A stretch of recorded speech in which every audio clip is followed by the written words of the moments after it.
some physical scientists give you the perspective from physical sciences. Now we have Professor Baldi's perspective from computer science. Is probably the authority in deep learning at UCI and beyond. So welcome him, and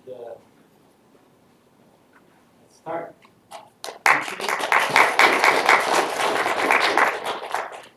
You can hear me in the back, yes? The microphone. So thank you very much for having me here. I know it's Friday and right before happy hours, so I won't keep you here for 2 hours. I will speak maybe for 1 hour and 20 minutes or so, and then I hope we can have a little bit of a discussion. This is the roadmap of what I have. Tell you why you may need AI and deep learning in what you do. I think probably this will be a little bit boring. I already know the answers. I'll show you very briefly what deep learning can do for you. I'll give you some example of some advanced application of deep learning, not necessarily to the physical sciences. And then I will go through some historical background to put deep learning in context and where does it come from and what is shallow learning versus deep learning, etc. Also, if you think about the differences between feed-forward neural networks and recursive neural networks, when should you use one versus the other and which kinds of applications? And then I'll give you examples of applications that we're working on across the physical sciences and where we're applying those methods and show you some interesting results. And then I will give you some conclusions, and I will discuss again the black box issue that was mentioned by David in his previous talk. And if you have time, I'll tell you a little bit more about what are the current frontiers of AI and where we see things going. I also prepared a section on the theory of deep learning, but it's really long and I don't think we'll get there. So maybe some other time.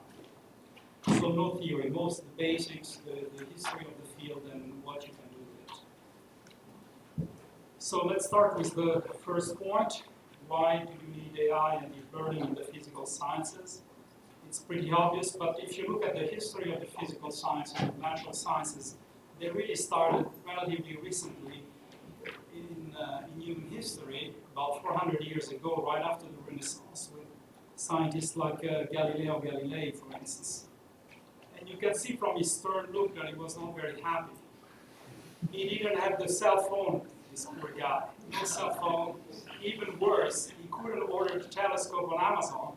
He had to build his own telescope with a magnification factor of 20. And to thank him, the Pope put him under house arrest. So really a very tough life. But that's how it was. And you see all the data is collected through basically his brain. Maybe a piece of paper, and all the calculation, all the processing also is done in his brain. No need for storage, no need for advanced computer methods. And you see exactly the same thing across all the sciences. If you look at biology, that's when they invented the first microscopes, and on and on. The first stock market in Holland, in Amsterdam, around that period, etc. And then you fast forward about 300 to 400 years, and what you get is this kind of instrument. You still cannot buy them on Amazon, but the magnification factor now is 5,000. And this instrument means terabytes of data to planet Earth, so you have the problem of storing the data, and then of course of analyzing it. You cannot do it manually, you cannot do it with your brain. You're going to need computers, and you're going to need AI and algorithms, machine learning, statistics, etc. to make sense of the data. And it's the same thing across all the areas of physics or earth sciences or chemistry. This is the LHC, the Atlas detector that can produce a petabyte of data per second because we have 100 million elementary detectors, and the collisions, these are high velocity proton-proton collisions can occur on a nanosecond scale, so you make the calculation, you get a petabyte per second. You have to throw most of it away because you cannot store it, but definitely you cannot do this with your brain and with a piece of paper. And biological sciences, we have DNA sequencers, etc., that are sequencing human genome in a couple of hours, and you get data that looks like this, and it's completely gibberish to the human eye. This is the genome of the AIDS virus, actually. It fits on one slide. It's about 10,000 letters of DNA, CGTs. But definitely, you cannot, it's not something for human consumption. So that's the reasons why you're going to need computers, storage, and of course intelligent algorithms, statistics, machine learning, etc. And I would argue that deep learning is really the cutting edge of those methods. And some of the methods that were mentioned in the previous talk, like PCA, is just a special case, a very special case of deep learning methods. Okay, so what can you do with deep learning? Before I tell you a little bit more about what it is, and from the previous talk, you already have some ideas of what it is, but you can do all the amazing things that you hear about today, things like self-driving cars. Every time you do a search on Google, there is deep learning behind. Google Translate, for instance, it's deep learning. It's running in your cell phones or in the cloud. You have heard about computer systems that play Go or chess better than humans. It's all done with deep learning, with deep reinforcement learning. I'll show you one application from my group where, I'm sorry if you are going to go to happy hours, but I'm going to talk to you about colonoscopies. So this is a medical procedures where you go in the colon and you try to identify polyps and chop them off because potentially they can turn into colon cancer. And the colon is the area of a tennis court, and colonoscopies last just a few minutes. So it's it happens very often that doctors miss polyps. So the problem here was we had some images from the UCI doctors of colon annotated with the presence or absence of polyps in those images. And so we trained a deep learning system to recognize polyps on individual images. And of course, colonoscopies are videos. So how do you deal with videos? Well, you train the system on images. Training may take a week or two, depending on the hardware. But once these are trained, the response time is very fast. It's about 20 milliseconds to process one frame. So if you have videos, I take 10 frames per second, no problem at all, and I can process those very easily, even 20 frames per second. So it works very well on video, and that's what I'm going to show you next. If I get it to work, there it is. So you're going to see a collage of colonoscopies. They are not that gross, don't worry. And you will see polyps, and the AI, these deep learning methods we developed, is putting bounding boxes around the polyps in real time.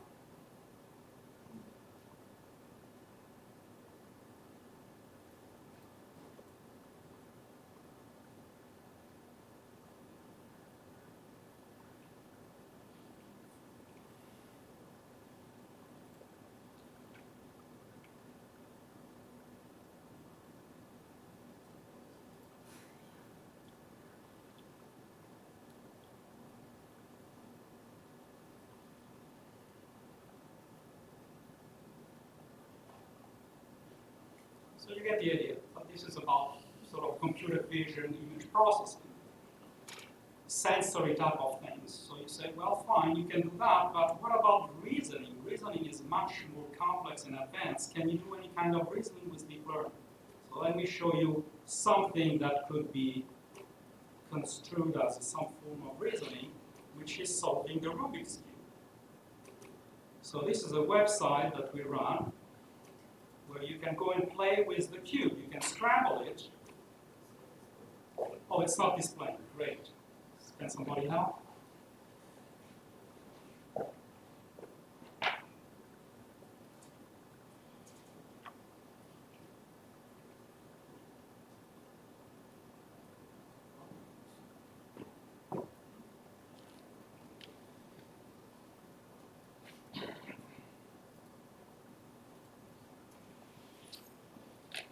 Okay, so you can scramble the cube,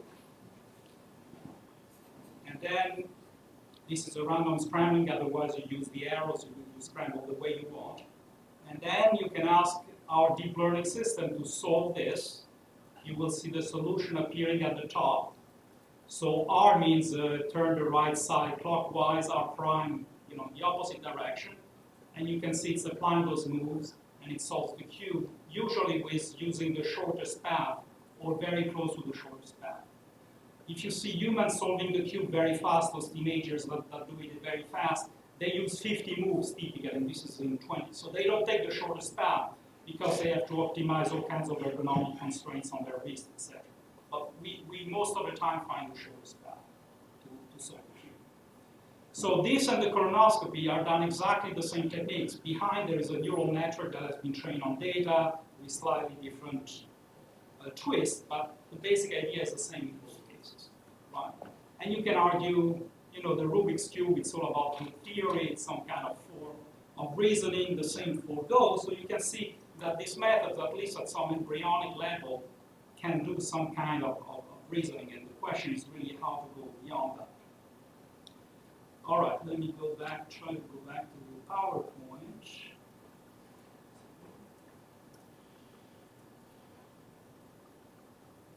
All right, so now let me tell you a little bit about the history of the field, the history of deep learning. And I'm going to first take a very long time scale perspective. You look at things from the point of view of evolution, so over 4 billion years. And then, of course, I'll shrink it to the last 200 or 300 years for the human part of deep learning. But it's useful to look at things on a large scale. And I want you to do the following thought experiment. Imagine that you are an alien, or that there is an alien from a very advanced civilization in another galaxy. This is the alien. And this alien comes to our planet and is tasked with understanding the state of computing on planet Earth and then reporting it back to his boss on the distant galaxy, right? What is the first thing he would say about computing on planet Earth? What would you say? It doesn't exist. Well, that's not true. We do that. But here is an example of computing. So I think, no, we have computing on planet Earth. But I think the first thing you would have to say is that there is 2 types of computing. There is silicon-based computing, which is computers, laptop, etc. And then there is carbon-based computing, which is living system. Every cell of every organism is a carbon-based computer, which is constantly measuring the concentration of thousands of molecular species and controlling, adjusting those concentrations through complex mechanism mediated by DNA. And of course, you have the brain, which is the most complex carbon-based computer that we know of. Right? Now, of course, there is DNA computing, which is something else. There is quantum computing, etc. But these are really the 2 dominant computing technologies on planet Earth. So on one axis, the first thing you say is carbon-based computing and silicon-based computing. On the other axis, I think the very important difference, or the other very important dimension, is the storage. And this is an issue that is, I think, hasn't been appreciated enough, is that you really have 2 ways of storing things. One is the Turing model. That's what we use in all our computers, where you have some kind of physical substrate that has distinct, discrete addresses, and you store information at those addresses, right? And then you have the neural way of storing things, which we will go describe later, but basically where you're taking information, you are shattering it across a lot of synaptic weights in a sort of holographic fashion. And those are 2 very different ways of storing things, and there are a lot of consequences from that. Again, similarities and differences between silicon-based computing. This is the Watson computer that was able to beat humans at the game of Jeopardy, versus the brain. There are similarities. Both are using tiny electrical signals to do computing. This is not surprising. We're not going to use mechanical forces, for instance, to do computing in real time. And both have converged to the idea that you have to use learning to build some kind of intelligence, right? Because intelligent systems, they have to adapt to changing world, changing data, etc. So they cannot be static. They have to be able to learn and to learn continuously. Of course, there are huge differences between the 2 in terms of energy, for instance. Carbon-based computing brains are 4 orders of magnitude more efficient than your silicon-based computing. They have different temporal and spatial scales, the architecture are different, etc. But as I said, the storage is perhaps the biggest difference. And so if you look at this picture where I put the 2 dimensions of computing and storage along the axis, you see that computing on planet Earth started with carbon-based computing, using Turing storage. Because the origin of life 3.8 billion years ago, storage is done through DNA. And DNA is a physical substrate with discrete addresses, and you're storing genes, promoters, etc. along your genomes at very precise locations. So evolution first invented this Turing style of computing. And then about 500 million years ago, it started developing the first very primitive neural circuits, brains, and that's when it discovered the neural way of storing information by sort of taking information from the world and splitting, scattering it across synapses, which is very different ways of storing things. Ask yourself, where do you store your telephone number in your brain? We have no idea, but it's completely shattered across probably a large number of synapses. Right? Or take the first digit of your telephone number. Okay, so the last 1 million years or so, the human brain has evolved, which is the most complex computing system on planet Earth. With the human brain, people like Turing, who discovered the idea of Turing storage, of course, that is so essential for silicon-based computing, and people like McCulloch and Pitts, I'll come back to them, but they are the ones who came up with the idea of modeling neurons, looking at biological systems and making very simple models of neurons, which I'll describe in a second, which is what we're using in deep learning. They're all based on those ideas. So with the idea of Turing storage, and the beginning of transistor and silicon computing about 100 years ago, and that's what has led today to all this explosion of silicon-based computing. But you should notice that when you run deep learning or neural networks on a silicon-based machine, you're really doing a virtual operations. There are no neurons, no synapses when you're using TensorFlow on your GPU or on your CPU. Right? You're running a fantasy of those objects. It's virtualization. And that has very interesting consequences too. Of course, there are people that are trying to build neuromorphic chips in silicon where there are neurons and synapses in the physical substrate, but that's a different story. Okay, so let me talk about deep learning now sort of on a human scale. Of course, it started with shallow learning. And what is shallow learning? Well, you know shallow learning very well. Shallow learning is, for example, linear regression.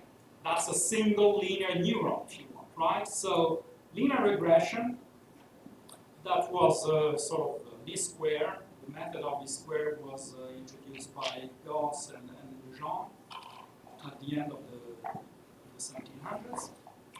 And basically, everything about deep learning or about machine learning is already in this picture. That's what I tell to my students, because you have data, that's your blue dots. You're trying to make models of the data. In this case, the model is very simple. It's a line. It has 2 parameters, but that's the basic idea. And then you have to find the best line, whatever that means, feed the line to the points, for instance, in the least square sense. The special thing here is that you can solve actually the equations for what is the best line. There is a little formula that tells you what the slope and the intercepts are. They depend on the mean, on the first moments of the data, on the mean and the covariance of the data points, right? And that's going to change when we do deep learning, because deep learning is just this on steroids. It's going to be non-linear. The points are not going to be in 2 dimensions. If you're looking at genomes, for instance, and you sequence all the humans on the planet, you would have 8 billion data points, and each point is in a space of dimension 3 billion, because there is 3 billion letters in your genome. So that's what changes, is the scale of the data, the dimensionality of the space, and the fact that you're trying to fit very nonlinear surfaces. But otherwise, the ideas are the same, and you can build more complex models, for instance, a line with a sinusoidal oscillations on top, and you can compare models. You can use the model to do prediction. If I tell you x equals 21, you can use your line to try to predict what is the value of y, etc., etc. So all those questions of machine learning are already there. Let me point out something that is a little bit more subtle, that goes to the issue of black box. Right? Because when you're doing linear regression, you don't think about neural storage, but it's pretty much what you're doing. You're taking the information from the blue dot, and you are scattering it or encoding it into the two coefficients of the red line. Right? And this process is not reversible. It is opaque. If I give you the line, you cannot recover the blue dots.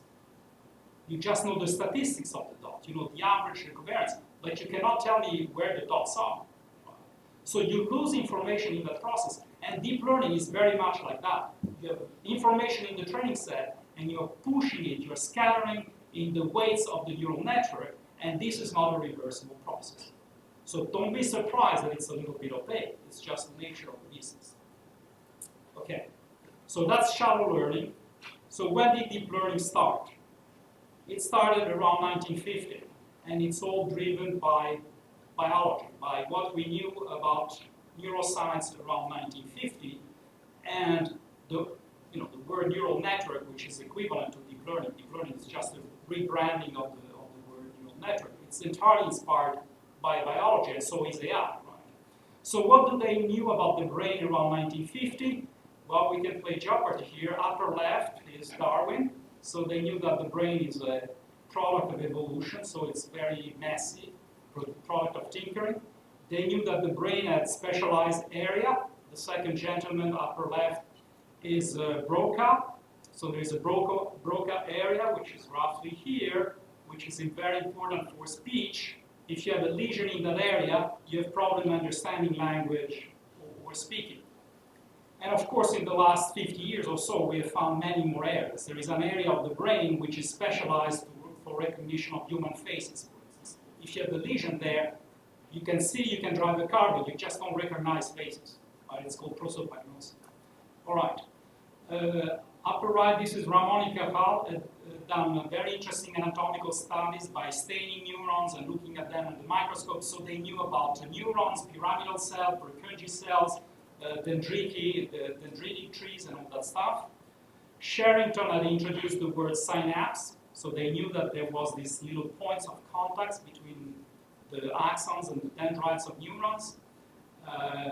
Hodgkin-Huxley had studied how neurons communicate through tiny little electrical signals. And then on the theory side, a lot of theoretical developments were in place. Of course, Turing, Gödel.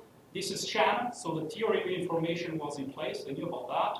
This is von Neumann architectures, etc. And these are McCulloch and Pitts, the two guys. One of them was Olness, by the way. These are the ones that are credited for introducing a very simple model of neuron. To think of a neuron as a device that looks like this, where a neuron has synaptic weights along the incoming connections, and the way it operates, it takes the weighted average of the incoming signals and then passes it through some kind of function f, which in general is nonlinear. Right? So very simple, weighted average plus nonlinearity. That's what we're going to use. That's what you have in deep learning. That's it. We just have large circuit of these guys, nothing else. Right? The colonoscopy application, the Go application show you, it's this. So it's very simple to understand. If this is the identity function, of course you get a linear neuron. Sometimes they are useful. Otherwise, you have nonlinearity, so you can have a Heaviside function, a step function. You can have sigmoidal functions like tanh or logistic. There is the ReLU function that is widely used, which is flat and then has a slope, leaky ReLU. There's a bunch of them, right? But it's not very important. You can do everything with, say, sigmoidal functions if you wanted to. And if you want, you can replace any of these by a polynomial, let's say, of degree 9. You can approximate all these transfer functions by a polynomial of degree 9. So you can, if you like polynomials, you can just think that a neuron is basically a polynomial of degree 9 or 10, which is not something people are used to work on. In physics, you have quadratic, cubic polynomials sometimes, but you don't deal with polynomial of degree 9 or 10, right? And then when you stack this in layer, you can think of a neural network as computing a polynomial of degree, 1,500. Again, not something you're used to think about or use, but this is pretty much what it is. So that's the processing way of looking at a neuron. But again, I tell you, the most interesting thing is the storage way. You see that information will end up stored in these ways, just like in linear regression. And that's the key thing. It's a very different way of storing information. We have to think, how are we going to store information in these weights? Right. And so that's essentially what deep learning is, as you're going to see in a second. Notice one thing is that in this type of computing, the storage and the processing are completely intertwined. You cannot separate them. Right? And this is why they are energetically so efficient.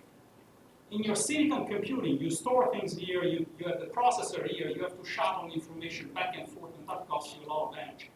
4 orders of magnitude, essentially. In the neural style, everything is, the computing and the storage are essentially located in the same sort of geographical area. All right. There are mathematical theorems that any function, any reasonable function can be approximated by a circuit of such things. It's very easy to prove, I won't do it, but at least it's reassuring that basically you can do pretty much anything you want with this kind of objects. If you go to the Boolean way, for instance, it's easy to see that an AND gate or an OR gate can be implemented by something like this, by linear threshold gates, etc. So immediately you know that any Boolean circuit can be built with these little artificial neurons. So already in 1950, they started asking the question, where do you store bits? Right. And by the way, we still don't know for sure. The dominant model is that it's going to be in the synapses. That makes a lot of sense because when you try to recall your telephone number, it happens very fast. 500 milliseconds, you can recall your telephone number. If the information was stored in the DNA of the neurons or inside the nucleus of the neuron, it wouldn't come out so fast. It has to be in a place where you can change neural activity very rapidly. And so most likely it's in the synapses. And there is growing evidence that that's the case, at least it's one of the places.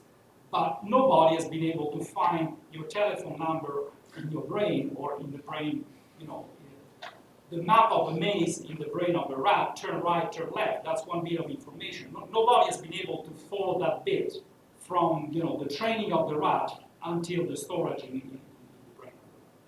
But that's the model we're using. So the idea is we're storing information in those synapses. In the simplified model, it's those weight WI that I described to you, and so that's where we're going to store information. Now think about this. You're storing information in synapses. Think about the brain. Synapses are very small. You're not used to think about those length scales most of the time. So I'm going to multiply everything by a factor of 1,000,000, 10 to the 6, right? So if you do that, a synapse becomes the size of my fist. Okay, so this is a synapse in my brain. Imagine I'm trying to learn how to play tennis or how to play the violin. Where is the tennis racket?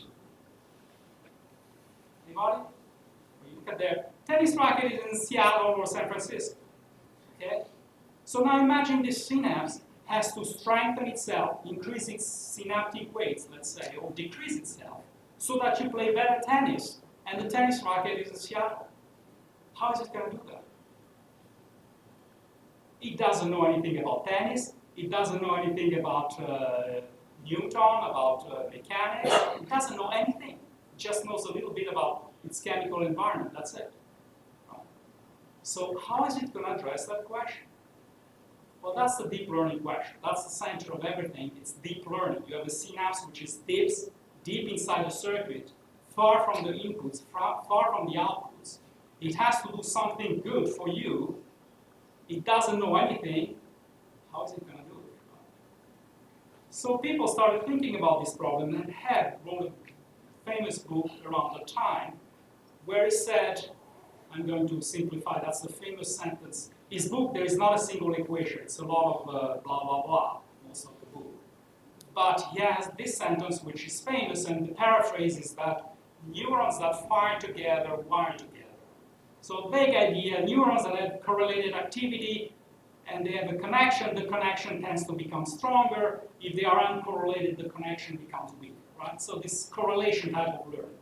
the change in W is proportional to the products of the activities. Right?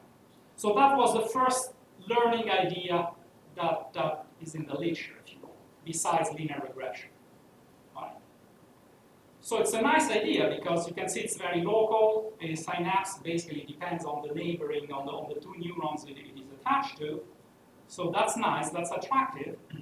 But how do you get intelligent behavior to emerge in a circuit by applying this silly rule everywhere? Right? That's the big question.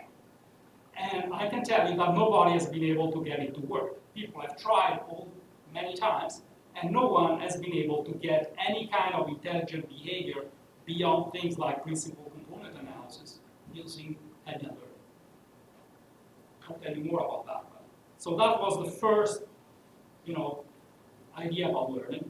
A few years later, Rosenblatt wrote a paper where he basically invented gradient descent for a single neuron. Right? If you study things carefully, it's basically gradient descent applied to a single neuron. He derived the equations.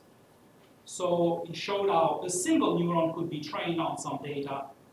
And think of a neuron again. It takes this linear combination, so you can think about it as an hyperplane. And so if you're doing classification, dots that are on one side are +1, dots on the other side are -1. So if the dots are linearly separable, these algorithms can be shown to converge to a hyperplane that does the right classification, that separates things into the right way.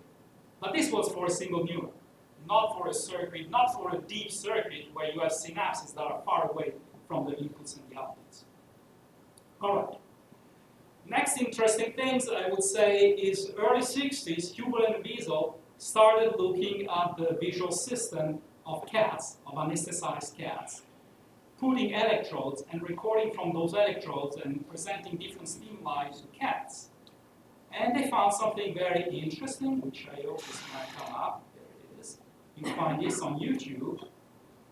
I'm going to speed it up because you're going to see their recordings. Oh, there is no sound. Do we have sound here?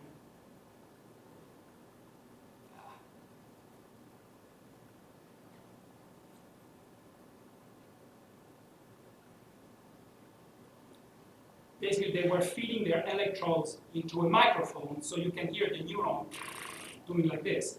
And so they are presenting stimuli which are essentially bars, oriented bars at different orientations to a given neurons.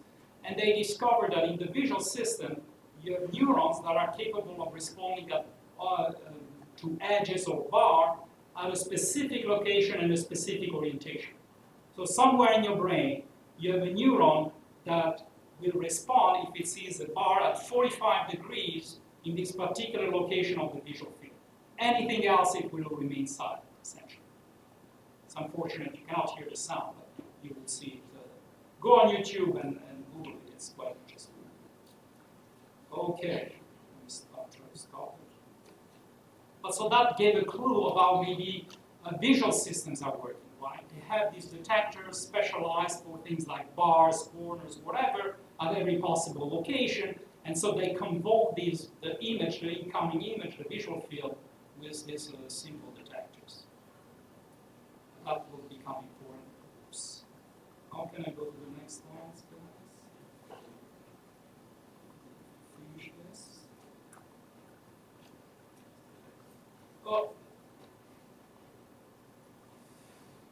All right, this is 69. Minsky and Papert wrote a book called Perceptron. Perceptrons are essentially neurons.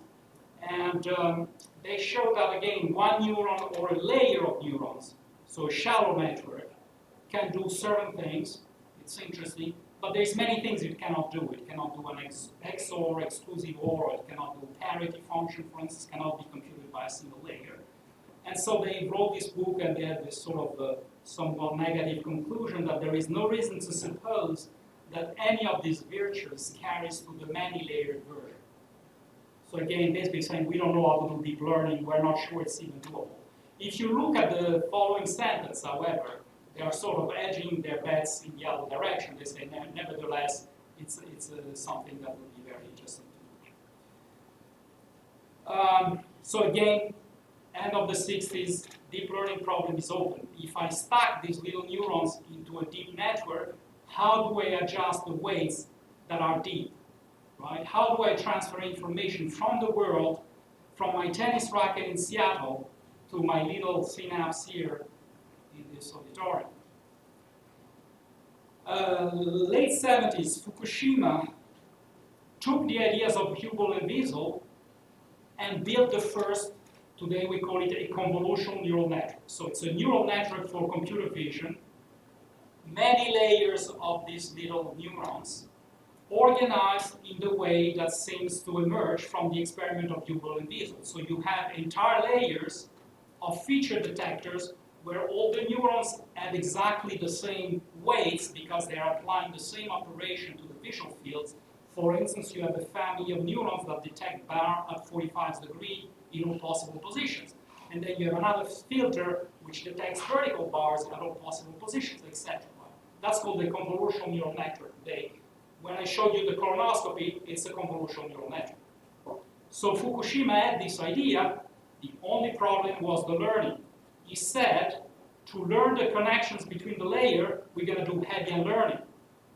Went back to the idea of Hebb. He didn't have anything else. That doesn't work. Nobody has been able to get a convolutional neural network to work by the Hebb rule.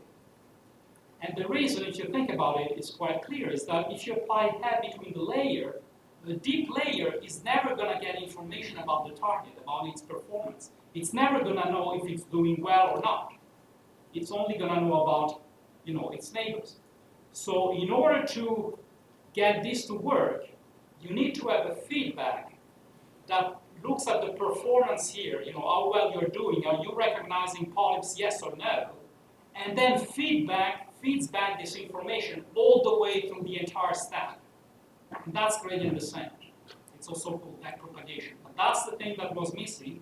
And many, gradient descent is such a simple idea. It was invented by many people in parallel. But in the 80s, this is really when I would say the current wave of machine learning started. And there were several groups starting the ideas of machine learning. There were Hopfield and Carver-Mead at Caltech. So Hopfield developed the Hopfield model. Very simple idea. You take those neurons, you interconnect them symmetrically. So Wij is equal to Wji. If you are a physicist, you should get the feeling that this is like spin glass models in statistical mechanics. You can show that the system has an energy function, and the dynamics will tend to bring it down to the global or minima of this energy function. And so Hopfield's idea was to use this as a model of associative memory, right? Your telephone number is at the bottom of the valley, and maybe you start here with some of the digits, maybe some digits are missing or some vague idea, and then you just follow the dynamic that is determined by this energy function all the way to the bottom, and that's when you retrieve the full telephone number, right? That was Hopfield's idea. That's Carver-Mead who did the first neuromorphic chips. And then there was a group split between UCSD and CMU that was led by David Rumerard. Hinton was there, and Francis Crick, Terry Sinowski, etc. And that's the group that really started applying gradient descent or backpropagation in a systematic way to a bunch of problems. There was also Julia Pearl at UCLA that was developing the theory of Bayesian networks, graphical models if you want. Les Valiant developed a theory of statistical learning also that was an important component. But for this talk and for the practical application, this is the group that had the most impact. And so they developed, among others, this idea of gradient descent. So how do you train a deep weight? Here's the answer. To adjust the weight, you have a learning rate that controls the step size, and then you have the product of two things. So it looks heavier because it's the product of two things. One is presynaptic. It's the activity of the neuron that is, upstream. So it's the presynaptic activity. So that's exactly like Hebb. But the big difference is here. If you multiply by the activity of neuron I, it's never going to work, I told you. What you need is BI, which is called the back-propagated error, which is something that has to come from the top. Right? So when you train, you start with random weights, you get some output, you compare your output to the ideal output. You need to have targets or some measure of performance. This is your error function. And then you can compute the gradient of the error function with respect to all the weights, and that's the VI that you need in order to adjust the weights in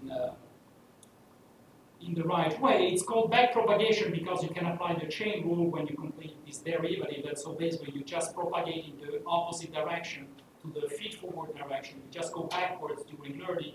You first adjust these weights, then these weights, then these weights, etc., etc.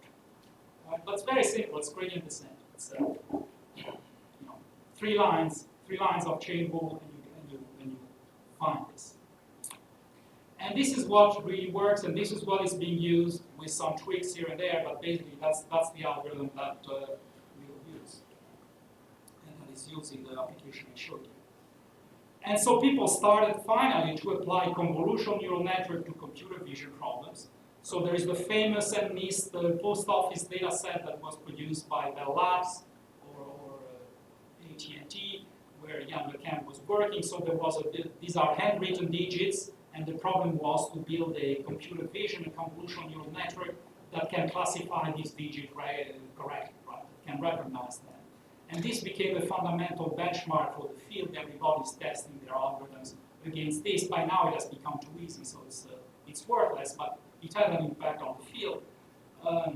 We did similar things in the late 80s, early 90s. We built a convolutional neural network for fingerprint recognition. This kind of architecture is called the Siamese network because it has two paths that are identical in terms of weights.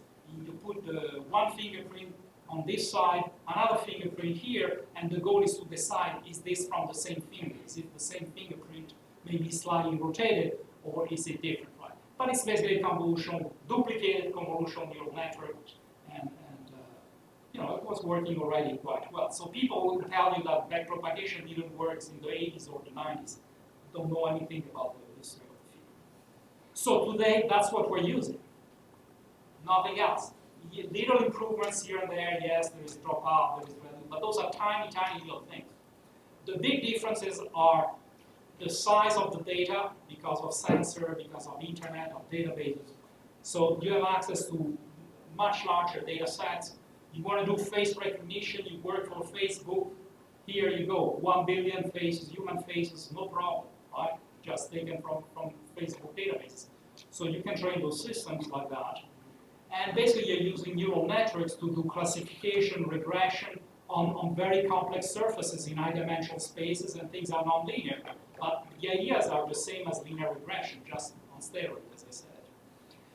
This is a curve of the error in a benchmark data set called ImageNet, which was used at computer vision conferences, where you have lots of images and you have to recognize, let's say, 1,000 different categories of objects, like car, truck, tree, carrot, whatever. And up to, I cannot see the date, but let's say 5 to 10 years ago, the error rate was about 25% or so, 30%, because people were not using systematically convolutional neural network. And when people started using convolutional neural network systematically, you can see the error dropping down rapidly. It's now below 5%, which is the human level of error on those images. Humans do have an error rate of about 5%. So that's just one example where these methods are starting to have performance that is equal or even better than humans. And of course, AlphaGo shows the same thing for Go, for chess, etc. So in many areas, you are starting to see superhuman performance from these methods. But again, very simple methods. You're fitting polynomials of a high degree into very complex surfaces. That's the essence, using gradient descent. That's the basic idea. Okay, so the driving factors for the expansion of deep learning today, as I said, it's big data. Of course, it helps you have a lot of computing power, especially in the forms of GPUs. GPUs have made a big difference because they are specialized for vector matrix multiplications, and that's what neural networks are doing, right? You're multiplying the weights by the incoming activities, and you do this across layers. And then, of course, there are good software libraries. David Kirby mentioned some of them, things like TensorFlow, PyTorch, Keras, that allow you to, they're well-maintained, well-documented, so they allow you to deploy these techniques very rapidly. But you also need software to do hyperparameter optimization. not just to train a network, but to compare to be able to find optimal networks with the optimal number of layers, of neurons in the layers, etc., learning rates. So there are a number of such packages, several dozens out there. Our lab has developed one that is called Sherpa. It's available on GitHub, and I'll show you what we can do by using Sherpa combined with PyTorch or Keras. Okay, so a few words about recurrent networks. Everything I said, or the example I was giving to you, are feed-forward networks, right? Which are great for images, for situations where your data comes to you in the form of vectors or matrices of fixed size. When you have images, let's say all your images are 100 by 100 pixels or something like that, right? Or maybe you have 100 sensors measuring all kinds of things in your house. Well, you're going to get vectors of size 100 at different points in time, right? So that's where you use feed-forward networks. But there are situations where you're dealing with data that does not have a fixed size. It varies.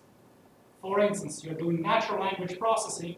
While you're dealing with sentences, you're dealing with paragraphs. They have huge variations in length. You want to do protein structure prediction? Sure, proteins varies from 30 amino acids to several thousand amino acids, right? Sometimes you want to deal with trees. If you're doing natural languages, you have parsed trees. Or you want to do computer languages, you have a tree, right? Syntactic trees. You want to apply to evolution, you get trees. Sometimes you have more complex graphs, chemistry, right? This is physical sciences, includes chemistry. Well, molecules, you draw them, these are little graphs. So there is structure. First of all, the data is as a graphical structure. And in addition, the graph varies in size depending on the object. So that's cases where you need recursive networks, recurrent recursive networks. So let me show you very rapidly how you can do recursive networks on data that has structure and variable sizes. And there is, a variety of methods. They have different names, but for the sake of simplicity, let me show you two different methods. One is called, I call it the inner approach. I call it inner because we're going to use neural network to crawl inside the graphs that are representing the objects. So think of a molecule, it's a graph. I'm going to show you how to make little neural networks that are crawling that graph to produce the desired output. So I am inside the graph associated with the data. In the outer approach, I am doing the same thing, but I'm doing it outside the original objects in a sort of orthogonal direction. I'll give you examples to make it clear. So imagine that you're dealing with sequence data, like biological sequences, natural language, Kalman filters type of things. So these are represented by HMMs, graphical models, if you know Bayesian network graphical models. But basically, you have hidden states here, you have a sequence of hidden states. Every time you have in a hidden state, you produce a letter or a symbol of your alphabet, right? That's the idea behind these sort of objects. And so what you do in the inner methods, you're going to put a neural network on all these edges. So basically, when you are in a certain hidden state at time t, there is a neural network that's going to compute the hidden state at time t plus 1, and then again a neural network that computes the hidden state at time t plus 2. Same thing, when you are in a hidden state at time t, which is some kind of vector, you have a neural network that produces the symbol at time t, and the same thing at t plus 1, etc. And of course, it's called recursive because you can use the same network in all these positions for the production of the symbols. Likewise, you can use the same neural network for the transition. So you have a single neural network that takes care of transitions from t to t plus 1 in the system. Right? So these all objects, if you rewrite it in the formalism of recursive neural networks, it's basically two feed-forward neural networks, one that takes care of the outputs and one that takes care of the transitions. And of course, it feeds back onto itself, so it's also recurrent. These are other types of graphical models. So if you have something like this, which is called an input-output HMMs, because you have, in addition to the HMM portion, you have these inputs that are feeding to the outputs and to the hidden states. This, for instance, you can rewrite it using 3 different neural networks, one for the output, one for the transition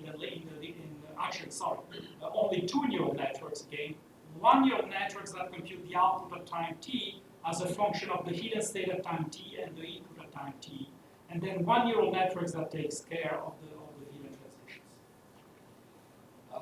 So again, that's the, when you unfold it as a neural network, this is how the HMM looks like. The outer approach for sequence does things differently. You have the sequence here. This could be text, this could be a protein sequence, etc. And now you put a layer of fit-for neural networks in the orthogonal direction, where you have a neural network that looks at, let's say, 3 consecutive symbols and produces some kind of hidden vector. And then you have the next neural network, which can be the same, have the same weights, called weight sharing, that looks at the next 3 inputs and produces a hidden vector and so forth. So this is called the convolutional approach, or outer approach, because you have a neural network that is applied, the same neural network that is applied at all possible positions in the sequence, and then you do it again and again, because the higher you are in this stack, if you are here, this hidden vector is going to depend on a larger window in the input. We will be able to look at the broader context in order to produce whatever ultimate target or output you're interested in. For instance, predicting protein secondary structure, that's one way to do it. Okay, so that's the outer approach. You build your neural network orthogonally to the original object. Okay, so that's enough for the history. I think you know perfectly what these neural networks are. What is deep learning? It's stochastic gradient descent applied to these things. Let me show you some applications to your field, to physical sciences.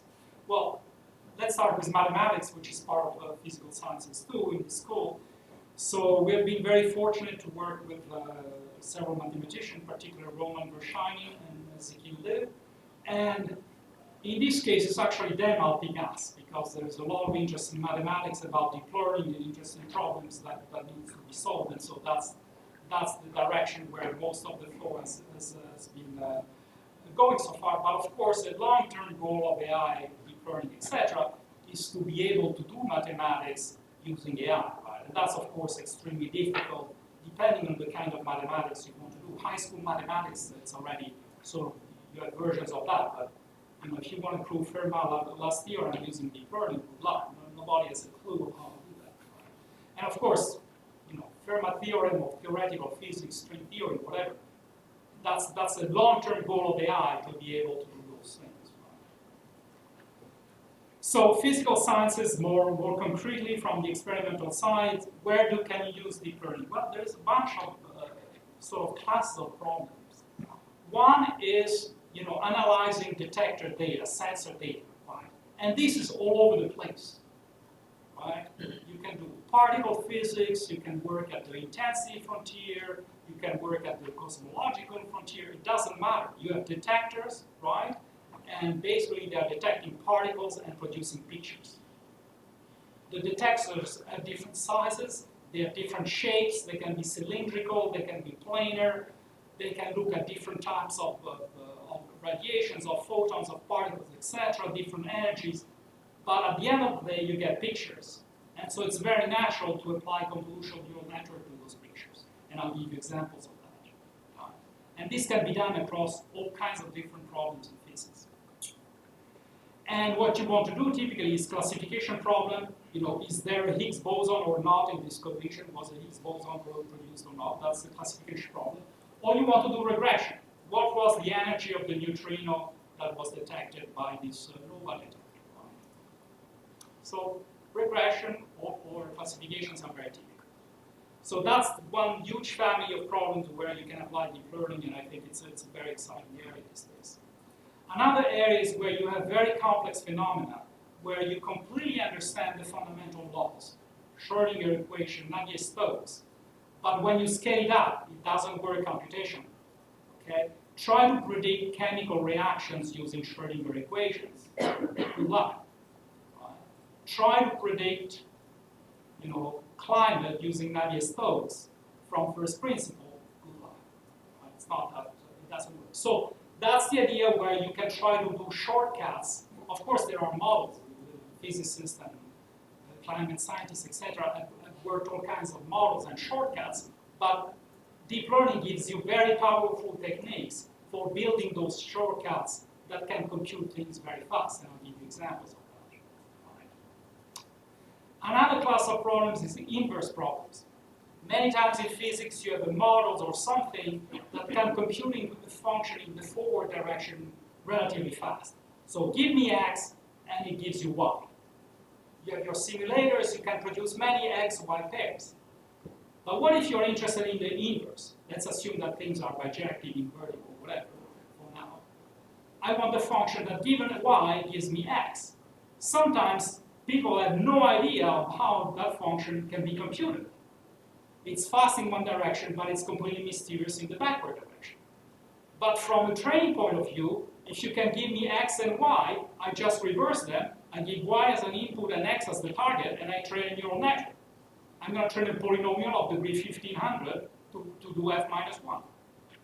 Many problems are of that kind. And then, of course, as I said, there is the long-term goal of AI to do reasoning beyond the Rubik's Cube, beyond AlphaGo, and to try to do mathematics, theoretical physics, etc. Or even at a more modest level, how do you reason about experimental data? How do you integrate evidence about dark matter from the Large Hadron Collider and from gamma ray surveys of the skies, etc. So, and Daniel Whitestone just submitted a pre-proposal to do these kinds of things.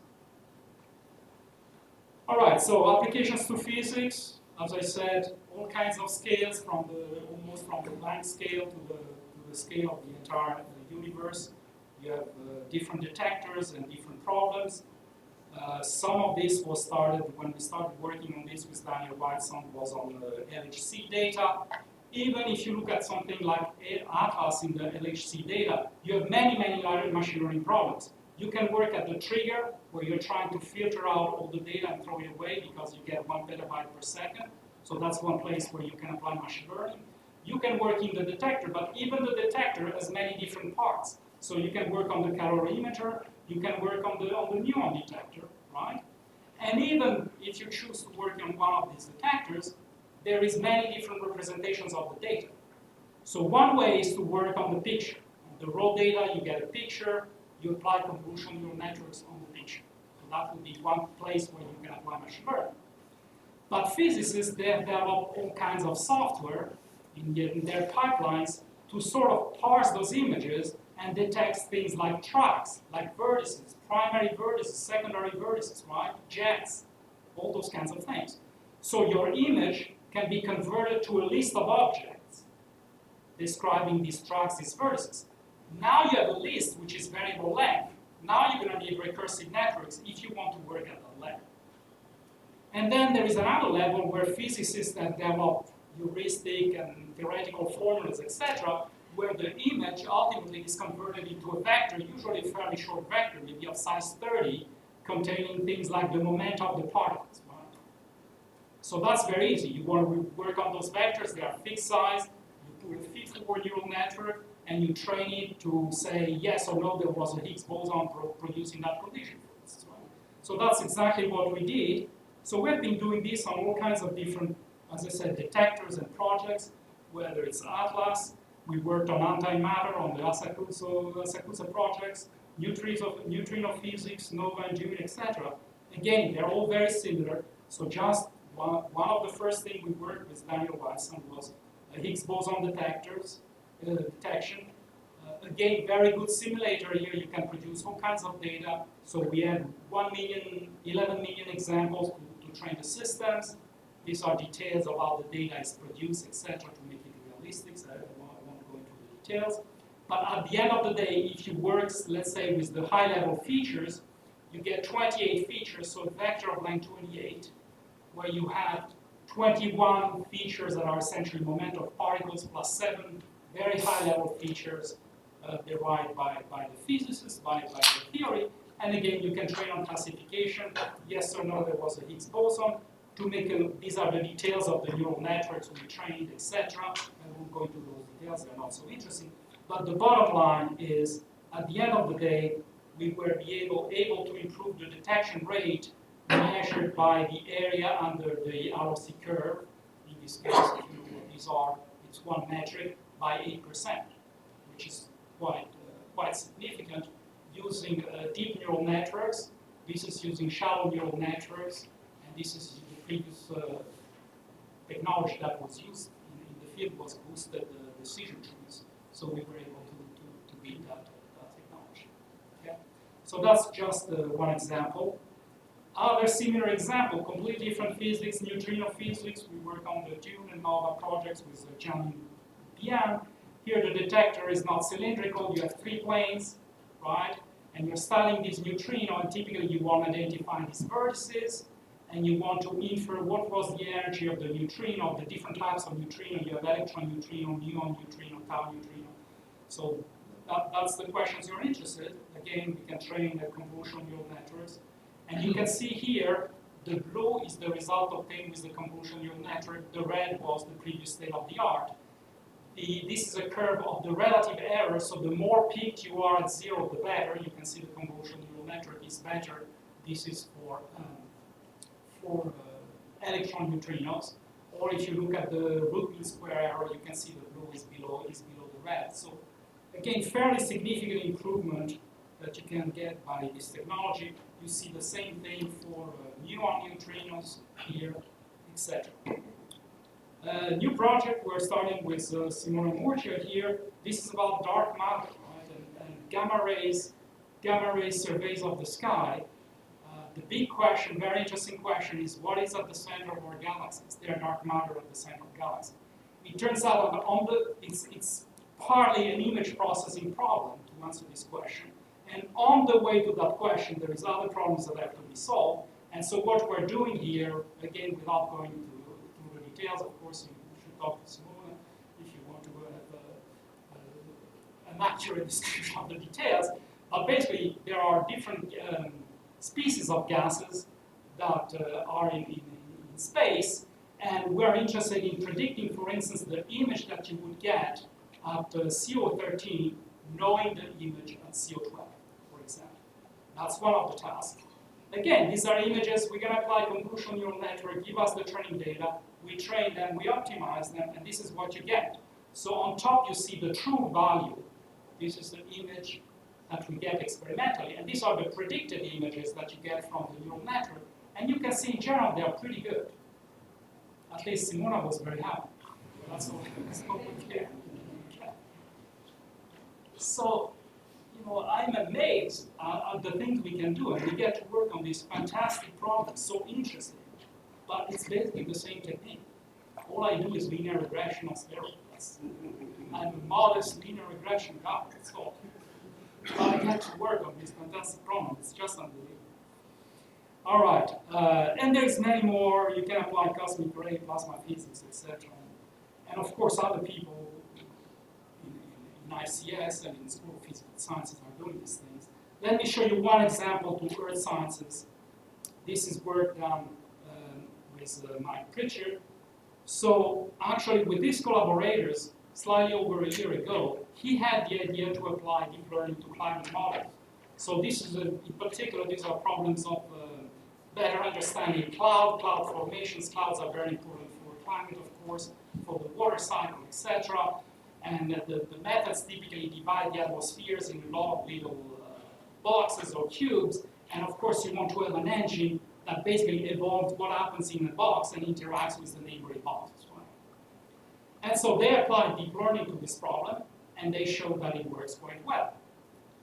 Now, the only thing is they were not deep learning experts, so they didn't do hyperparameter optimization, which is something that we are expert in. So we were able to take the results that they obtained. So this is the kind of network that they use in this PNS application.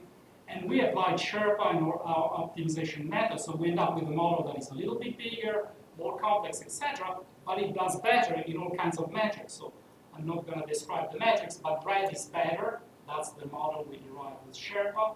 And so all the metrics that you look at, whether it's R squared or other things like pressure, you see again improvements that are fairly significant. And in the previous talk of David Kirby, I applaud him because he wants to learn all the software tools. He wants even to go into the hardware and build his own GPUs. But my philosophy is you cannot master everything. It's better to create interdisciplinary teams and work together, learn each other the language. But there is some specialization. I'm not going to claim I'm an expert on the dark matter or particle physics, but the optimization of things, right now we sort of have a little bit of an edge. sketch to somebody just starting. So all what I showed you is on a model which is called the aquaplanet, which views the Earth as just being a big ocean to simplify things. We're now putting the continent, that of course make things more complicated, but already there we're seeing the same things. This is the starting model, this is our optimized models, and again you see significant improvement in most of the curves, right? Just by doing shared hyperparameter optimization. Another thing we're doing, and this is an interesting question because it goes into the infrastructural science. There's a lot of problems that have to do with these large projects and the infrastructural science. For instance, if you take the Atlas experiment, in the last 5 years, I've been unable to push our software into the Atlas infrastructure. We have tried, we're still trying with Daniel Watson, who have been unable. For Nova and Dunes, we have been able, much faster. It's a bigger, smaller consortium, etc. But you have these barriers that needs to be, improved, I think, and that's the new generation should definitely work on that. But for climate, the big obstacle is that all the software infrastructure is in Fortran. All the deep learning stuff is in Python, Keras, TensorFlow. Right? How do you make one talk to the other? So that's another type of problem which is maybe not super exciting scientifically, but very important practical, and where having joint teams of physical scientists working with computer scientists helps. So I have a student that has found a neural network, a recent neural network Fortran library, right? We are improving it because it doesn't have dropout, it doesn't have a lot of modern tweaks that we're having in the Fortran code, and then we're writing a way of translating the models written in Python, the weights that you get from the model in let's say, PyTorch or Keras, to transfer it to the Python system. Right? So if this works, this will be very helpful for pushing deep learning into this Fortran huge code base that people are using in climate science. So there are interesting issues that are not directly scientific, but have to do with how science is being done in the infrastructure, etc. Last, a couple of applications in chemistry. For instance, organic chemistry. We're working with David Van Bracken, for instance. So one type of problems is predicting properties of small molecules. So in organic chemistry, you have small molecules. These are the natural amino acids, but you have the world of small molecules with less than 50 atoms, mostly carbon, oxygen, nitrogen. Occasionally you have a fluorine or bromine, etc. But so these molecules, you have an enormous amount of such molecules. If you look at the databases of the vendors and molecules that have been found in living systems, you have of the order of 100 million such small molecules. But then if you look at virtual space, the one you could make, it's like 10 to the 80, bigger than the number of particles in the universe. So a very huge space. Ideally, you want to predict the properties of these molecules, right? Things like, what is their melting temperature, right? How do they respond to infrared or other type of electromagnetic waves? Are they toxic, etc., etc.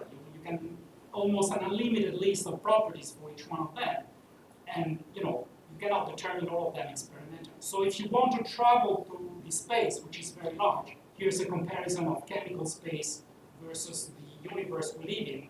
So in our universe, there is 10 to the 22 stars, about 10 to 11 galaxy, 10 to 11 stars per galaxy, roughly. As I told you, 100 million is the number of molecules that have been, made or found on planet Earth. But the one you could make is very large, 10 to the 60, 10 to the 70. And so you want to travel this huge space efficiently to find the molecules that are useful, let's say new drugs. How do you find new drugs in this gigantic space? Well, it would be nice to have something that can predict the properties of all these stars, quote unquote. And so deep learning is a natural candidate for that. Now, one key question is, how do you represent molecules? Well, good and bad news. There is many different ways to write down molecules in different languages. One is to use this format, which you're probably very familiar from high school. Well, guess what? This is a graph. It is labeled and it has variable size. You're going to have to use recurrent network for that. You can also represent a molecule as a 3D object, so you could give it the list of the XYZ coordinates of the nuclei. That would be another representation. It's a variable length list, right? With different atoms. You can use something called the SMILE language, which represents molecule as a string. That's called the SMILE representation of these things. It starts with, forget the hydrogens because they're just filling the missing valencies. So you start with the nitrogen, you go here, it's a carbon. If you see nothing, it means it's a carbon. You can go left or right, so you open the parentheses. I go here, it's another carbon, and then, sorry, I go here, it's another carbon, then I go here, it's this oxygen, it's the end of the branch, so I close the parentheses. Go back here, I go here, it's a carbon, here's the carbon. Branching, I open the parentheses, double bond, it's the equal sign, there's the oxygen, here it is. Close the branch, close the parentheses, go here, it's the last oxygen, right? So in 10 minutes, you can learn how to write SMILEs, actually, it's not very difficult. But you're gonna get strings of variable length.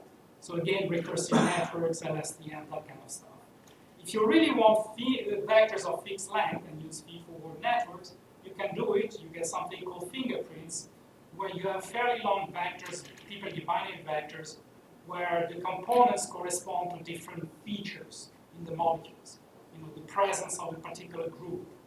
Or you can do it combinatorially by looking at all possible labeled path of length 5. Carbon, carbon, carbon, carbon. Carbon, oxygen, etc. Right? You list all such labeled path.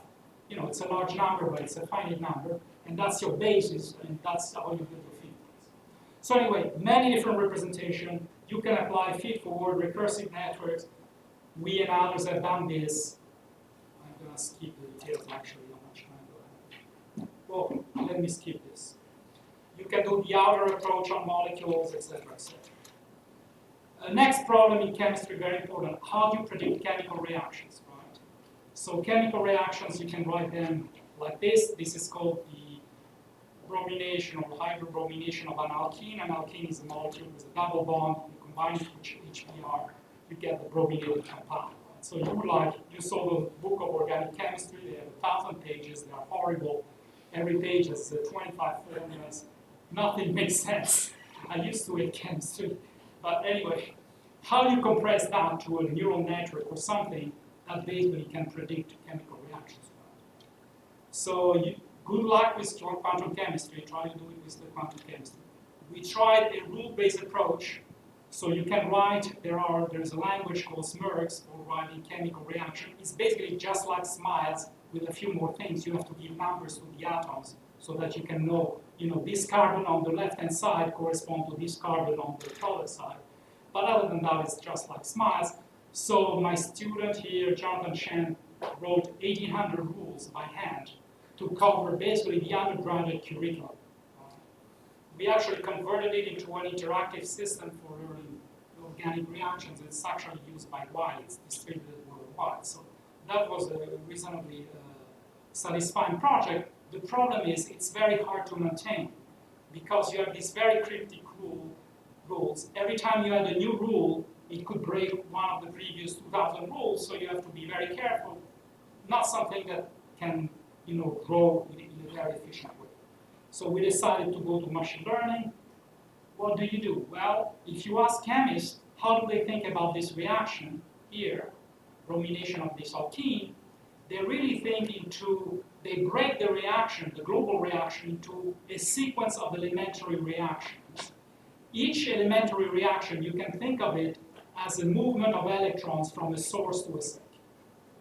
That's what it is. Of course, this is chemistry, nuclei don't change, etc. So it's all about electrons moving from sources to sink, multiple hops for a full reaction. So here you have HBr gives you H plus, Br minus, then the Br minus attacks this carbon, and then you get the brominated compound. So you basically have 3 steps of so-called arrow pushing mechanism. So we're going to do this with deep learning. What we do, we take the reactants, find all the sources and sink. That's a classification problem. You do a deep neural network, etc. It's going to tell you where are the potential sources of electrons, where are the potential sinks. Okay, now you have 2 reactants, you have 10 sources, 10 sinks. That gives you 100 possible combinations. You have to rank them. Oh, that's a deep learning problem. What do you think? When you enter a query in Google, you get a rank list of results, right? So Google is doing ranking.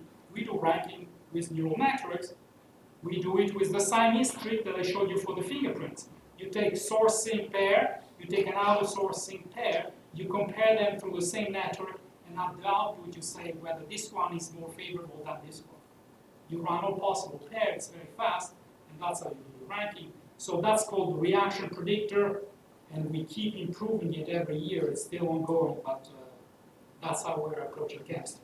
And there is many, many more applications. Alex Seiler is working with David Kirby, and Stefan Mann has other project with Daniel White, some Porrick Smith with James Anderson, etc., etc. So it's a very, very rich area, and I encourage you to become part of it and contribute. A couple of conclusions. Maybe I'll say a few things about the black box issue. So feed-forward neural networks, in particular convolutional neural networks, if you're dealing with images, are very effective and can be applied, immediately, off the shelf, I would say, to all kinds of images. It doesn't matter if the image is taken with your cell phone, with gamma rays, with MRI, with ultrasound, with colonoscopy. It doesn't matter. It's all images. Convolutional neural networks are very good at that. If you have data that has structures in the form of graphs and variable size, you need to use recursive neural networks, a little bit more tricky, but again, we have there's plenty of expertise and software available to do that. Fundamental to machine learning, of course, is to have data. Sometimes you see problems where data is really hard to get. Sometimes it's easy because you have large instruments or very good simulators. So there is a whole spectrum of problems and areas where you have very little data to, petabytes of data. And depending where you are, you're going to have to adjust your techniques. Even if you have little data, we have all kinds of techniques on the deep learning side to try to address that. There is something called data augmentation, where we just make up data. The key is how do you do it? How do you make fake data that is not that bad? So is it good to add Gaussian noise to the data? Is it good to rotate your images? Is it good to translate that? Well, that depends on the problem. That's where you need to talk to your collaborators and find the right noise, the right procedure for augmented data. There is all kinds of technique for avoiding overfitting during training. You add randomness, dropout, etc. I won't go into those details. And the other technique that is very useful, especially, for instance, in the biomedical space, is to use pre-trained networks. So when you give me an image, right, and I have to recognize polyps, right, and suppose in this case, we had a few thousand images, but suppose the doctors had given me 50 or 100 images. What I would have done, I would have taken a neural network, convolutional neural network, that has been trained on something completely different, recognizing, from a self-driving car. So I have a neural network that looks at images and recognizes pedestrian, bicycle, etc. Nothing to do with polyps. Now, it has nothing to do with polyps, but the lower level of that network, the convolutional filters, are all good. They are detecting edges, etc. That's what the doctor has in his brain before he's trained to recognize polyps. It's a general purpose vision system. So I take all the layers of the network, except the top, which is trained to recognize bicycle, etc., and I just retrain the top. The top is very small, much less parameters. I don't need that much data. And that works very well. It's called neural network surgery. Or use pre-trained networks on completely different tasks. You can reapply them to your problem. Okay? So that's examples of techniques we have available to deal with cases where you don't have much data. Sometimes you have applications where you need your networks to be fairly small in terms of number of parameters or depths, etc. There is techniques for doing that, for doing low precision weights, for doing sparse networks, removing a lot of the connections, or for reducing the number of layers. There's something called dark knowledge, for instance, that I won't go there. So if you need to put the network into cell phones or other computing devices that don't have a lot of power or a lot of memory, etc., there's all kinds of techniques that are available for doing that. And I think in all this collaboration, what is essential is really to have both sides, the machine learning and the physicists or the chemists or the earth science people working together and learning each other's language. And just the problem are so beautiful that I see no reason not to create these very exciting teams. Getting data is often one of the main challenges. The second main challenge that I mentioned is pushing the technology into the real scientific infrastructure, whether it's Atlas or some other consortium or some other Fortran or whatever, some legacy, some complexity due to the history and of the fields. Previous talk mentioned adversarial examples. I'm not too worried about those for a number of reasons. This is something you would worry if you do deep learning for financial data, like there you really, or something else, web commerce. But who is going to try to build a fake, gamma ray image to try to fool your neural network? It's somewhat implausible that some scenario like this would happen. So in science, I think the adversarial example is less of the concern. Black box goes back to the issue of interpretability of these systems. So I told you, expect some degree of opacity. It's just the nature of the business. You cannot retrieve the line from the points. Same thing. It's a non-reversible type of storage, really. That's what learning is. Learning is storing information from the training set into the synapses. If you really want to open the black box, it can be done. You just have to do neurophysiology on your artificial neurons. So you look at neuron number 523 in the fifth layer, you vary the input and you see how it responds. Then you do it again. It's very time consuming, no one has the time to do that, but in principle it could be done. A more practical solution is to make your architecture more interpretable. So there are ways to do that using things like generalized linear models, etc. I won't go into that. But the other thing that is very important, I think, is to have modular designs where you decompose your problems in different sub-problems that are sort of encapsulated, and that helps you to identify where the problems are and how you fix them. Let me give you an example from the colonoscopy. Suppose you train a system on image to tell you to do classification. So it tells you yes or no, there is a polyp in that image. Now suppose you have a false positive. It says yes, there is a polyp, and nothing else. That's very opaque. You don't know why the network told you there is a polyp. You don't know what to do. Okay? But now let me break the problem into two things. Tell me yes or no there is a polyp. And if there is a polyp, give me a bounding box. Tell me where it is. So now I have two levels with some encapsulation. Now you have a false positive. It tells me, oh, I think there is a polyp in that image. But then it tells me, and I think it's there. And it draws a little box. Now you can go there and you can see what's in that box that created the problem. This is exactly what happened to us, and what we found in the box were surgical instruments. Every time the system was seeing a surgical instrument, it was guessing that there was a polyp. It's not surprising because very often the surgical instrument is near the polyp, right? But it's obviously not the right thing to do. But now we can correct it. We can remove the images with surgical instruments, or we can change and train a system that has three outputs: polyp, no polyp, and surgical instrument. Okay? So you see that if you break up the problem in little boxes, sort of encapsulate different issues, is it present, is it not present, where is the contour, etc., you have much better ways of getting to the problems and fixing them. Finally, we all desire to understand and control everything in our lives, but let me give you the bad news. A lot of things you don't control. You don't control your president. You don't know how your cell phone works. I don't know even how my washing machine works. I don't know how my car works. And the greatest irony, you don't know how your brain works at all. But you trust it blindly, right, all the time. You trust what you see all the time.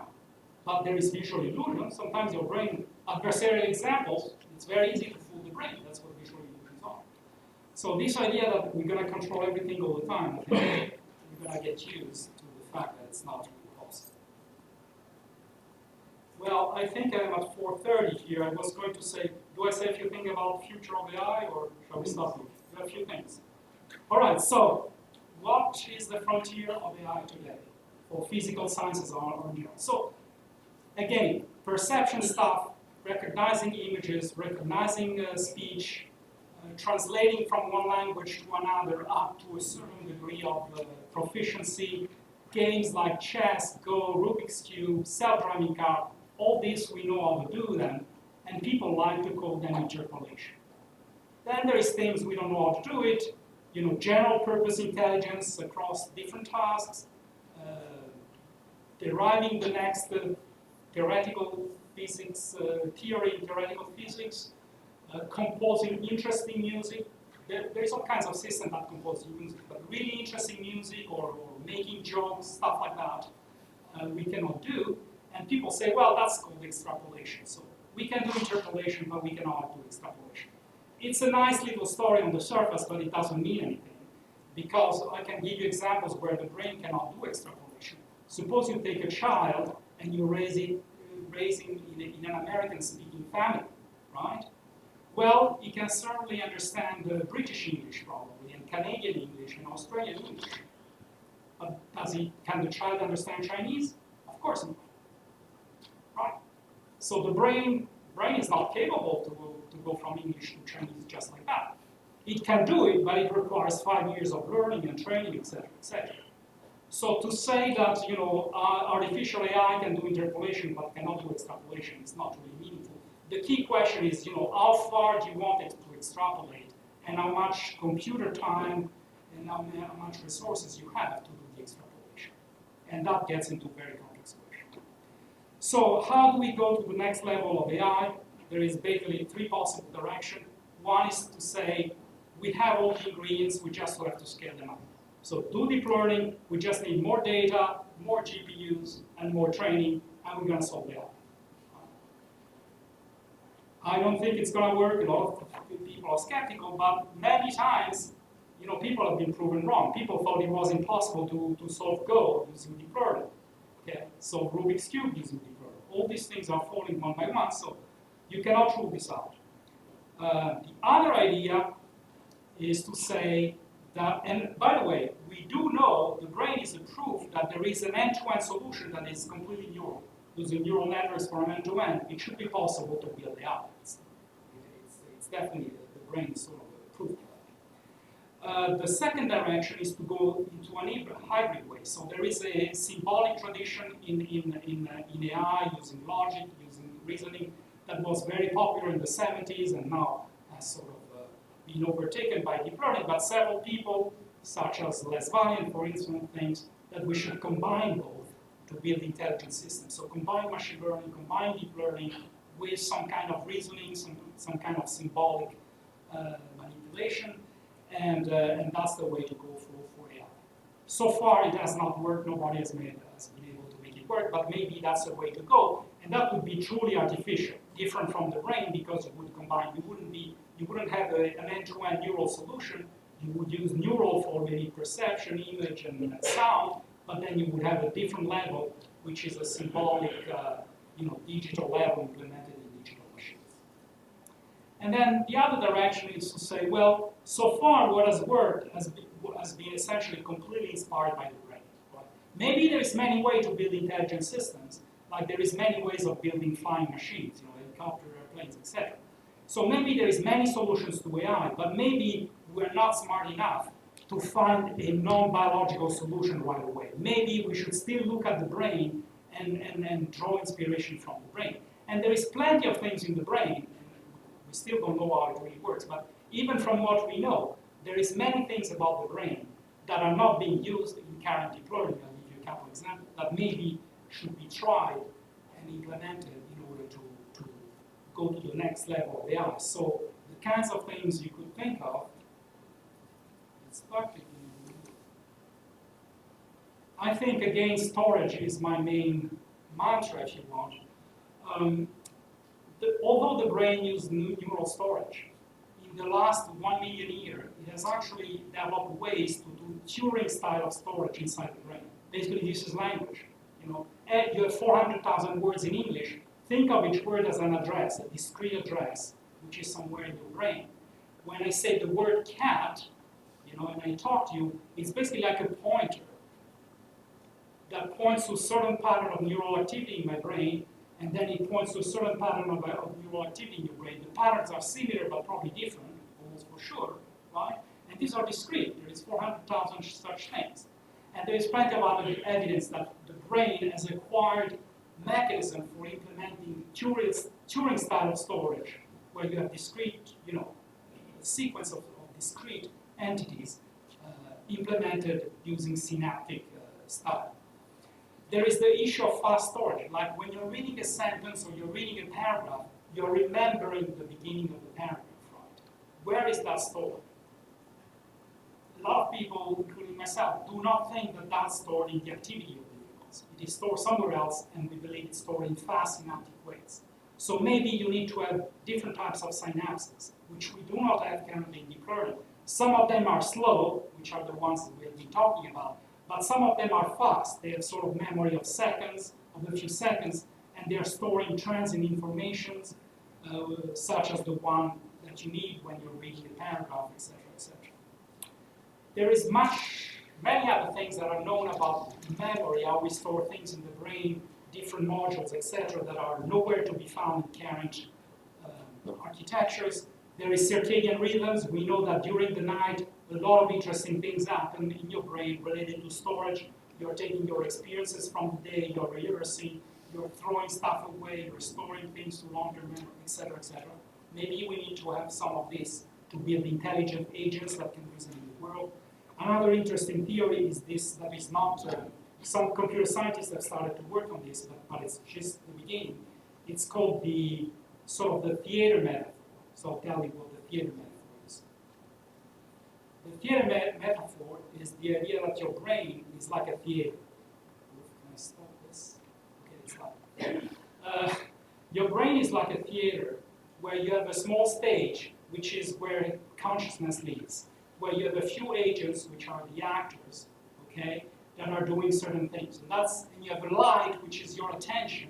Your attention is focused on this small stage. You can only attend to very few things at a given time. And you have a few processors that are these actors on the stage.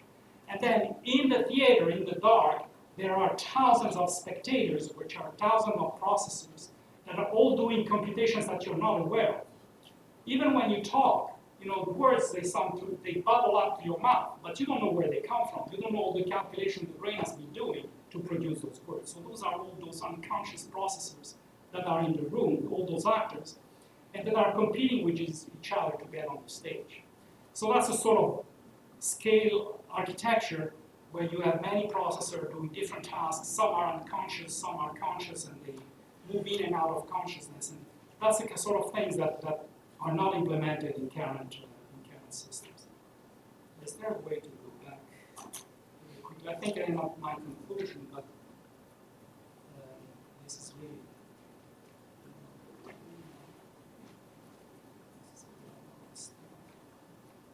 Okay. Okay, let's just say, I want to thank all my fantastic collaborators, my former current students and postdocs. You can't see anything. Okay?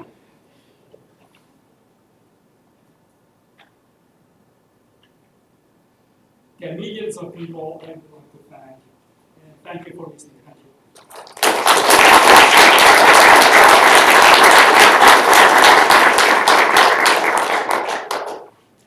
You have any questions?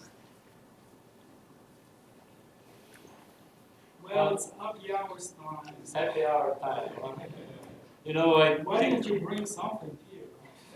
He's just sitting around, ask questions. Everybody's so thirsty. yeah. Well, we're very lucky to have this caliber of, resources here, right in campus. To have this quality of talk and the other talks. You go on conference. It's a hit or miss. You pay $2,000 and maybe it's there, maybe it's not. We have right here. We have collaborative potential, and really thankful for Professor Baldi to be here and all the other talkers, Nadia, Dave, Kirby, Daniel Whiteson. Thanks for the support. We have one more day to go. All right, tomorrow at the Anteater Learning Pavilion. And hopefully we'll soon have the next step in the physical sciences machine learning Nexus. And hopefully we'll come back and contribute to that. All right? Thanks again. Thanks.